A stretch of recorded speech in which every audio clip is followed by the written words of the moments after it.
Hey, I'm Davis Hammett with Loud Light. Here's what happened the 7th week, turnaround week in the Kansas legislative session. A House committee amended a 1% food tax reduction onto the Senate's multinational corporate tax breaks bill. This is part of an ongoing effort to attach popular personal tax reductions onto the controversial corporate tax breaks. This has driven up the cost of the bill. A measure was added to offset some of the cost by closing parts of a loophole that allows internet retailers to avoid sales tax. Even with the offsets, the bill is now estimated to cost the state $207 million in the first year alone. Last year, it came to light that children were missing throughout Kansas's foster care system. It was one of many revelations legislators came across while investigating Brownback's Department of Children and Families. A bill passed unanimously out of the Senate that would require private contractors to notify the Department of Children and Families within 24 hours of a child going missing. Then the department would notify the legislature, the governor, and disperse information to local media outlets to assist in the search.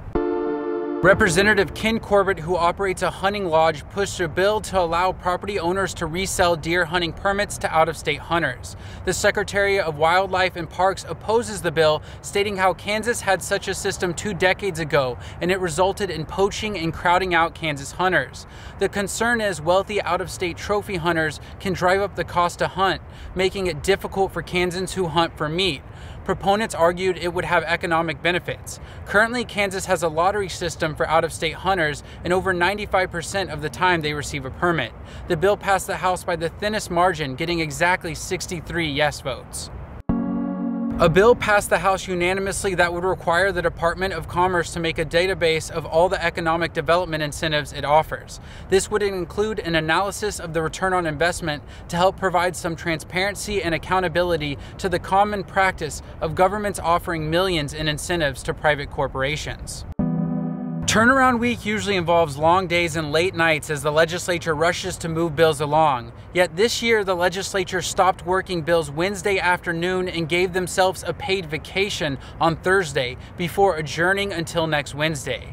A lot of bills died in this process, such as a series of ethics reforms, ending sexual battery exemptions for spouses, restoring due process for teachers, medical marijuana, and more. Some bills may return as amendments, but by allowing these bills to die, House and Senate leadership have expressed their desires not to pass them.